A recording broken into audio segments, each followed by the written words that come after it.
हरे कृष्ण, हर हर महादेव। आप सभी श्रोताओं को श्रावण मास के तीसरे सोमवार की, नाग पंचमी की और सिंह संक्रांति की बहुत बहुत शुभकामनाएं।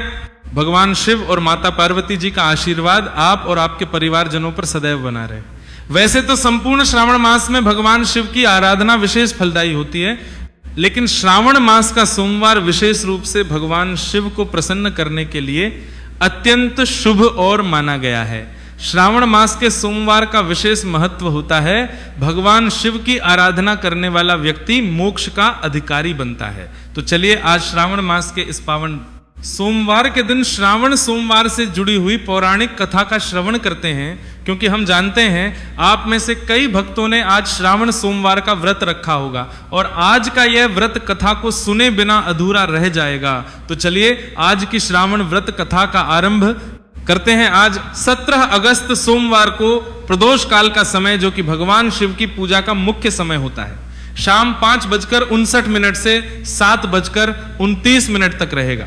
आइए सुनते हैं श्रावण मास के सोमवार की पावन कथा। उससे पहले हम सभी भगवान शिव का ध्यान करें, जो कैलाश पर्वत पर निवास करते हैं और भगवती गिरिजा अर्थात माता पार्वती जी के साथ सदैव आनंद की करते हैं, जो शमशानवासी होकर भी अपने भक्तों के मन और हृदय में निवास करते हैं, जो काशी में निवास करने वाले हैं, विजय प्रदान करने वाले हैं और संपूर्ण जगत के कल्याणकारी हैं।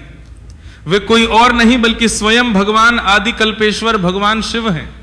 हम सभी भगवान शिव और आदि शक्ति भवानी को बारंबार प्रणाम करते हैं। श्रावण मास के सोमवार की इस पावन कथा का वर्णन एक समय श्री सूत जी ने नैमिषारण्य में एकत्रित ऋषियों के समक्ष किया था। वह कथा इस प्रकार है। प्राचीन समय में चित्रवर्मा नाम के एक राजा हुआ करते थे। वे अत्यंत निष्ठावान, धर्म परायण, न्यायप्रिय और शक्तिशाली राजा थे। वे अपने राज्य में किसी भी प्रकार का अधर्म या दुष्कर्म नहीं होने देते थे। यदि कोई व्यक्ति दुष्कर्म करता तो उसे दंड दिया जाता, ताकि दूसरे लोग भी अधर्म के मार्ग पर चलने से भयभीत रहे। इसी कारण प्रजा उन्हें यमराज जी के समान न्यायप्रिय मानती थी। राजा चित्रवर्मा अपनी प्रजा की रक्षा करने में पूर्ण रूप से सक्षम थे। वे भगवान शिव और भगवान नारायण के परम भक्त थे। अपने जीवन में राजा हर प्रकार से सुखी थे। उनके अत्यंत पराक्रमी और बलवान पुत्र थे और अंत में उन्हें एक सुंदर, सुशील और गुणवान पुत्र प्राप्ति हुई, जिसका नाम रखा गया सीमंतनी। धीरे धीरे समय बीतता गया और सीमंतनी भी बड़ी होने लगी। एक दिन राजा चित्रवर्मा ने कुछ विद्वान ब्राह्मणों को बुलाया और अपनी पुत्री की जन्म कुंडली दिखाकर उसके भविष्य के बारे में पूछा। तब एक ब्राह्मण ने कहा, आप कुछ नगर कुछ बारा, आपको जन्म की। एक ब्राह्मण ने कहा कि महाराज, आपकी पुत्री अत्यंत भाग्यशाली है। यह अपने जीवन में बहुत सुख प्राप्त करेगी। अपने पति के साथ 10,000 तक सुखपूर्वक जीवन व्यतीत करेगी और 8 पुत्रों को जन्म देकर उत्तम सौभाग्य का अनुभव करेगी। राजा ये सुनकर अत्यंत प्रसन्न हुए। लेकिन तभी दूसरे ब्राह्मण ने कहा, हे राजन, इस कन्या के जीवन में एक अत्यंत कठिन योग है। ये 14 वर्ष की आयु में ही विधवा हो जाएगी। ब्राह्मण की यह बात सुनकर राजा चित्रवर्मा कुछ क्षणों के लिए स्तब्ध रह गए। एक और पुत्री के अत्यंत वैवाहिक जीवन की बात कही जा रही थी और दूसरी ओर अल्पायु में ही वैधाविक का भयंकर संकेत। राजा अपने पुत्री के भविष्य को लेकर चिंता में डूब गए, लेकिन आखिरकार उन्होंने सब कुछ भगवान की इच्छा और भाग्य पर छोड़ दिया और ब्राह्मणों को विदा कर दिया। समय बीतता गया। सीमंत ने अब समझदार और विवाह योग्य होने लगी थी, लेकिन ब्राह्मण द्वारा कही गई बात धीरे धीरे लोगों के बीच चर्चा विषय बन गई। उसकी सखियां भी आपस में इस बात की चर्चा करने लगी कि सीमंतनी केवल 14 वर्ष की आयु में ही विधवा हो जाएगी। इन बातों को सुन सुनकर सीमंतनी अत्यंत दुखी और भयभीत रहने लगी। एक दिन वह महर्षि कर साक केवल के प्रसम दौर महर्षि कर नाश कर दिया बात का याज्ञवल्क्य की धर्मपत्नी माता मैत्री के पास पहुंची।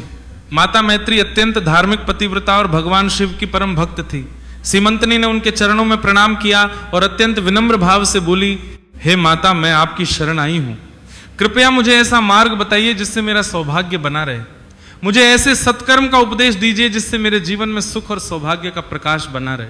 सीमंतनी की बात सुनकर माता मैत्री ने उसे स्नेह पूर्वक समझाया, हे पुत्री, तुम्हारे सौभाग्य के सूर्य को उदय करने के लिए तुम्हें भगवान शिव और माता पार्वती जी की आराधना करनी चाहिए। पूर्ण और नियम पूर्वक प्रत्येक सोमवार का व्रत रखो। प्रातःकाल स्नान आदि करके शुद्ध वस्त्र धारण करो। भगवान शिव और माता पार्वती की विधि पूर्वक पूजा करो और अपने सौभाग्य के लिए उनसे प्रार्थना करो। यदि तुम पूर्ण श्रद्धा से ये व्रत करोगी तो तुम्हारे जीवन के कष्ट दूर होंगे और सौभाग्य का प्रकाश तुम्हारे जीवन में अवश्य आएगा। लेकिन पुत्री ये भी स्मरण रखना कि कभी कभी भगवान अपने भक्तों की परीक्षा लेते हैं। परिस्थिति कितनी भी कठिन क्यों ना हो जाए, तुम्हें भगवान शिव की पूजा, भक्ति और सोमवार व्रत को कभी नहीं छोड़ना है। माता मैत्री के ये वचन सीमंतनी के हृदय में उतर गए। उसने उसी दिन से भगवान शिव और माता पार्वती की आराधना आरंभ कर दी। अब प्रत्येक सोमवार को वह पूर्ण श्रद्धा और भक्ति के साथ व्रत रखती, भगवान शिव का पूजन करती और माता पार्वती से अपने अखंड सौभाग्य की प्रार्थना करती। समय बीतता गया और सीमंतनी विवाह योग्य हो गई। राजा चित्रवर्मा ने अपनी पुत्री के लिए एक योग्य वर की खोज आरंभ की। उसी समय निषद देश के राजा नल और दमवंती के पुत्र इंद्रसेन के पुत्र चंद्रगत भी विवाह योग्य हो चुके थे। चंद्रगत का विवाह सीमंतनी के साथ निश्चित हुआ और गुरुजनों की आज्ञा तथा शुभ मुहूर्त में दोनों का विवाह अत्यंत मंगलमय वातावरण में संपन्न हो गया। विवाह के समय तक चंद्रगत अपनी पत्नी सीमंतनी के साथ अपनी ससुराल में ही रहे। एक दिन चंद्रगत अपने मित्रों के साथ यमुना नदी के तट पर विहार करने के लिए गए। अचानक यमुना जी की लहरें अत्यंत तेज हो गई। देखते ही देखते नदी में भयंकर तूफान उठने लगा और उनकी नाव डगमगाने लगी। दोनों तटों पर हाहाकार मच गया। लोगों ने राजकुमार और उनके मित्रों को बचाने के अनेक प्रयास किए, लेकिन भाग्य के आगे किसी का वश नहीं चलता। देखते ही देखते नाव यमुना जी की उफनती लहरों में समा गई। नाव में बैठे सभी लोग जल में डूब गए। यह समाचार जैसे ही नगर में पहुंचा, चारों ओर शोक की लहर दौड़ गई। राजा चित्रवर्मा और उनकी पुत्री सीमंतनी पर तो मानो आकाश ही टूट पड़ा। राजा किसी प्रकार यमुना तट पर पहुंचे और अपने दामाद की मृत्यु का समाचार सुनकर वहीं मूर्छित होकर भूमि पर गिर पड़े। राजकुमार के राजा इंद्रसेन की स्थिति भी कुछ ऐसी ही थी। दोनों परिवार पर दुखों का पहाड़ टूट पड़ा था। नगर के लोग शोक में डूब गए। वृद्धजनों ने राजा चित्रवर्मा को समझाया कि भाग्य का लिखा कोई नहीं मिटा सकता। उन्होंने उन्हें वापस नगर लौटने के लिए कहा। राजा ने अपनी पुत्री को भी धैर्य बताया। इसके बाद राजा चित्रवर्मा ने अपने परिवार और बंधु बांधवों के साथ मिलकर चंद्रगत की क्रिया संपन्न कराई। पति की मृत्यु का समाचार सुनकर पतिव्रता सीमंतनी ने भी अपने पति के पीछे सती होने का विचार किया, लेकिन उसके पिता ने स्नेहवश उसे ऐसा करने से रोक दिया। अब सीमंतनी विधवा का जीवन व्यतीत करने लगी, लेकिन माता मैत्री ने जो उपदेश दिया था उसे उसने नहीं भुलाया। अपने पति की मृत्यु के बाद भी उसने सोमवार का व्रत नहीं छोड़ा।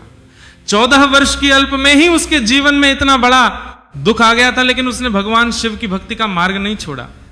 वो प्रत्येक सोमवार भगवान शिव की और माता पार्वती जी की पूजा करती रही। इसी प्रकार भगवान शिव की आराधना करते करते 3 वर्ष बीत गए। दूसरी ओर पुत्र के वियोग में डूबे राजा इंद्रसेन के साथ भी दुर्भाग्य ने मुंह नहीं मोड़ा। उनके अपने ही भाई ने उन्हें धोखा दे दिया और बलपूर्वक उनका राज्य छीन लिया। राजा इंद्रसेन और उनकी पत्नी को बंदी बनाकर कारागार में डलवा दिया गया।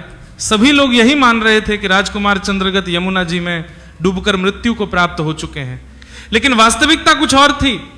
जब चंद्रगत यमुना जी के जल में डूबे तो वे नदी की गहराइयों में नीचे उतरते चले गए और अंततः पाताल लोक में पहुंच गए। वहां उन्होंने अनेक नाग कन्याओं को जल क्रीड़ा करते। नाग कन्याएं भी राजकुमार को देखकर आश्चर्यचकित हो गई। उन्होंने राजकुमार को अपने साथ लिया और पाताल लोक में स्थित नागराज तक्षक के नगर में पहुंची। वह नगर इतना सुंदर और अद्भुत था कि चंद्रगत उसे देखकर आश्चर्यचकित रह गए। वहां के महल रत्नों से सुशोभित थे। चारों ओर रत्नों का प्रकाश ऐसा फैल रहा था मानो पूरा नगर दिव्य प्रकाश से जगमगा रहा हो। राजसभा में सूर्य के समान तेजस्वी नागराज तक्षक को विराजमान देखा। राजकुमार ने विनम्रता पूर्वक उन्हें प्रणाम किया और हाथ जोड़कर उनके समक्ष खड़े हो गए। तक्षक नाग के तेज के कारण कुछ क्षणों के लिए राजकुमार अपनी आंखें भी नहीं खोल पा रहे थे। नागराज ने प्रेम पूर्वक नाग कन्याओं से पूछा कि यह बालक कौन है और कहां से आया है। तब नाग कन्याओं ने उत्तर दिया, हे नागराज, हमने इसे जी के जल में देखा था। इसके कुल और नाम का हमें परिचय नहीं था, इसीलिए हम इसे आपके पास लेकर आए हैं। तब नागराज तक्षक ने राजकुमार से पूछा, हे पुत्र, तुम कौन हो? राजकुमार चंद्रगत ने विनम्रता से उत्तर दिया, हे नागराज, मैं निषद देश के प्रसिद्ध राजा नल और दमयंती का पौत्र हूं। मेरे पिता का नाम इंद्रसेन है और मेरा नाम चंद्रगद है। इसके बाद चंद्रगद ने अपने साथ घटी पूरी घटना नागराज को पूर्वक सुना दी। उन्होंने बताया कि उनका विवाह अभी कुछ समय पहले ही हुआ था और विवाह के बाद वह अपनी पत्नी के साथ अपने ससुराल में रह रहे थे। उसी दौरान यमुना जी में नाव डूबने के कारण वे इस लोक में आ पहुंचे। फिर उन्होंने कहा, हे नागराज, किसी जन्म के पुण्य के प्रभाव से आज मुझे आपके दर्शन प्राप्त हुए हैं। मैं धन्य हो गया। मेरे माता पिता भी आपके दर्शन से कृतार्थ हो गए होंगे। राजकुमार की मधुर वाणी सुनकर नागराज तक्षक अत्यंत प्रसन्न हुए। उन्होंने कहा, हे राजकुमार, तुम भयभीत मत हो, धैर्य रखो। मुझे यह बताओ कि तुम समस्त देवताओं में से किसकी पूजा करते हो? राजकुमार ने हाथ जोड़कर कहा, हे नागराज, जो देवों के भी देव हैं, जो उमापति महादेव हैं, मैं उन्हीं भगवान शिव की आराधना करता हूं। वे समस्त जगत में सर्वश्रेष्ठ हैं। वे कारणों कारण हैं, जिन्होंने गंगा जी को अपने मस्तक पर धारण किया है, जिनके सिर पर चंद्रमा सुशोभित होता है, जिनके तेज की कोई सीमा नहीं है, समस्त सृष्टि के कल्याण के लिए समुद्र मंथन से निकले विश्व को जिन्होंने अपने कंठ में धारण किया, जो पंच महाभूतों में स्थित विश्वात्मा है। मैं उन्हीं भगवान सदाशिव की पूजा करता हूं। संपूर्ण संसार जिनकी इच्छा के अधीन है, मैं उन्हीं शिव जी आराधना करता हूं, जो अर्धनारीश्वर हैं, जिनके अर्धांग में भगवती जगदम्बा निवास करती हैं। मैं उन्हीं की पूजा करता हूं, जिनके कानों के कुंडल नागराजों से सुशोभित होते हैं। उन्हीं पार्वतीपति महादेव को मैं अपना आराध्य मानता हूं। राजकुमार की यह अमृतमय वाणी सुनकर नागराज दक्षक अत्यंत प्रसन्न हो गए। उनके हृदय में भी भगवान शिव के प्रति भक्ति और अधिक प्रबल हो उठी। उन्होंने कहा, बालक, तुम्हारी आयु भले ही छोटी है, लेकिन तुम्हारा हृदय आत्मज्ञान से परिपूर्ण है। तुम इतनी छोटी आयु में भी शिव तत्व को जानते हो। मैं तुमसे अत्यंत प्रसन्न हूं।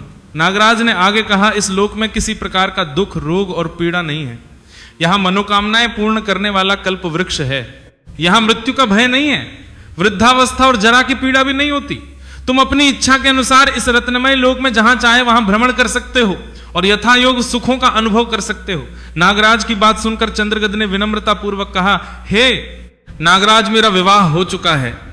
मेरी पत्नी भी उत्तम व्रत का पालन करते हुए भगवान शिव की आराधना करती है। मैं अपने माता पिता का इकलौता पुत्र हूं। इस समय वे मुझे मृत समझकर शोक में डूबे होंगे, इसलिए मैं यहां अधिक समय तक नहीं रुक सकता। अब कृपा करके मुझे पुनः मनुष्य लोक में पहुंचा दीजिए। राजकुमार की बात सुनकर नागराज तक्षक और भी प्रसन्न हुए। उन्होंने कहा, हे पुत्र, जब भी तुम्हें मेरी आवश्यकता हो मुझे स्मरण करना, मैं तुम्हारे समक्ष प्रकट हो जाऊंगा। इसके बाद नागराज ने चंद्रगत को एक दिव्य अश्रु प्रदान किया, जो इच्छा के अनुसार कहीं भी जा सकता था। इसके साथ ही उन्होंने राजकुमार को अनेक रत्नमय आभूषण, दिव्य वस्त्र और अलंकार भी प्रदान किए। नागराज ने प्रेम पूर्वक राजकुमार को विदा किया। चंद्रगत उस दिव्य अश्व पर सवार होकर अनेक द्वीपों, समुद्रों और लोकों को पार करते हुए पुनः यमुना नदी के तट पर पहुंच गए। उसी समय सीमंतनी अपनी सखियों के साथ यमुना तट पर स्नान करने आई थी। वहां उसने दिव्य अश्वों पर सवार राजकुमार चंद्रगत को देखा। सीमंतनी की दृष्टि राजकुमार पर टिक गई। राज ने भी उसे देखा और मन ही मन सोचा, मैंने इस स्त्री को कहीं देखा है, लेकिन वह उसे नहीं पहचान पाई, क्योंकि सीमंतनी अपने पति को मृत समझकर वर्षों से विधवा का जीवन व्यतीत कर रही थी और शोक के कारण अत्यंत दुर्बल हो चुकी थी। राजकुमार ने उसे अपने समीप बुलाया और पूछा, हे देवी, तुम कौन हो, किसकी पत्नी हो और किसकी कन्या हो? श्रीमंतनी लज्जा और दुख के कारण स्वयं कुछ नहीं कह सकी। तब उसकी सारी बात बता दी कि यह राजा चित्रवर्मा की पुत्री सीमंतनी है। इसके पति चंद्रगत यमुना में डूबकर मृत्यु को प्राप्त हो चुके हैं। पति के वियोग में इनकी ऐसी दशा हो चुकी है, लेकिन इतना दुख सहने के बाद भी इन्होंने अपने सोमवार के व्रत को नहीं छोड़ा। आज भी ये प्रत्येक सोमवार भगवान शिव और माता पार्वती की श्रद्धा पूर्वक पूजा करती हैं और इनके ससुराल की स्थिति अत्यंत दुखद है। इनके ससुर राजा इंद्रसेन और उनकी पत्नी को उनके ही भाइयों ने कारागार में डाल दिया है। ये सब सुनकर चंद्रगत अत्यंत व्याकुल हो गई। अपनी पत्नी और माता पिता की दुर्दशा का समाचार सुनकर उनका हृदय भर आया। उधर श्रीमंतनी ने राजकुमार के हाव भाव, अंग चिन्ह और स्वर को ध्यान से देखा।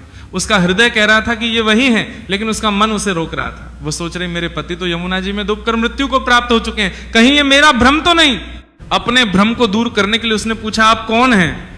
आप मुझे किसी अपने स्वजन के समान प्रतीत होते हैं। इतना कहते कहते उसकी आंखों से आंसुओं की धारा बहने लगी। वह फूट फूट कर रोने लगी और कुछ ही क्षणों में मूर्छित होकर पृथ्वी पर गिर पड़ी। अपनी पत्नी को इस अवस्था में देखकर चंद्रगत भी अत्यंत दुखी हो गए। कुछ समय तक दोनों मौन बैठे रहे। जब सीमंतनी को चेतना आई तो उसने मन ही मन विचार किया, यह कैसे संभव है? अवश्य ही यही मेरे पति है, मेरा हृदय इन्हें देखते ही प्रेम से व्याकुल हो उठा है। लेकिन क्या मेरे जैसे अभागी स्त्री को उसका पति पुनः प्राप्त हो सकता है? कहीं यह मेरा भ्रम तो नहीं?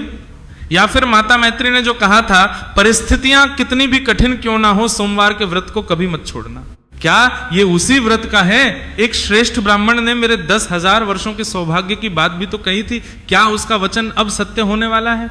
माता पार्वती जी के पति भोलेनाथ प्रसन्न हो जाए तो देहधारियों के लिए भला कौन सी वस्तु दुर्लभ रह सकती है? इन्हीं विचारों के बीच श्रीमंत ने अपने पति को पहचान लिया।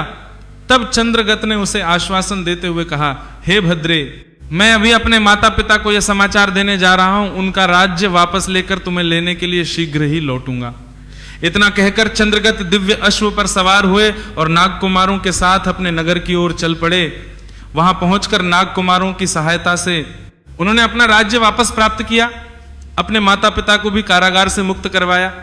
अपने पुत्र को जीवित देखकर राजा इंद्रसेन का हृदय आनंद से भर उठा। उन्होंने चंद्रगद हृदय से लगा लिया, आंखों से अश्रुओं की धारा बहने लगी। चंद्रगद ने भी माता पिता के चरणों में प्रणाम किया। राजकुमार को जीवित देखकर पूरा राज्य आनंद में डूब गया। चंद्रगद ने अपने माता पिता को यमुना जी में हुई पूरी घटना सुना दी।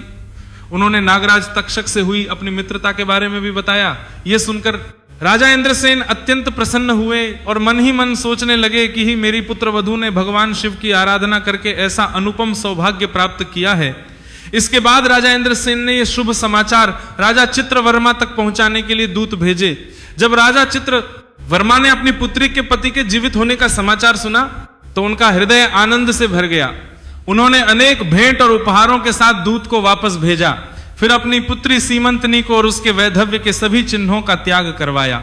उसे सुंदर वस्त्रों और अनेक आभूषणों से सुसज्जित किया गया। नगर में एक महान उत्सव मनाया गया। सभी लोगों की उपस्थिति में राजकुमारी सीमंतनी के सदाचार और पतिव्रत धर्म की प्रशंसा की गई।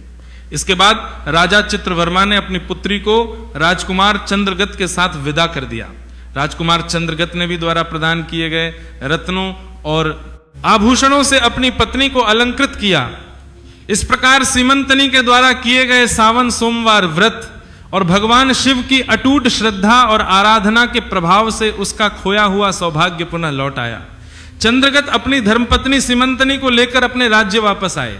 इसके बाद राजा इंद्रसेन ने राजगद्दी अपने पुत्र चंद्रगत को सौंप दी और भगवान की आराधना करते हुए उत्तम गति को प्राप्त हुए।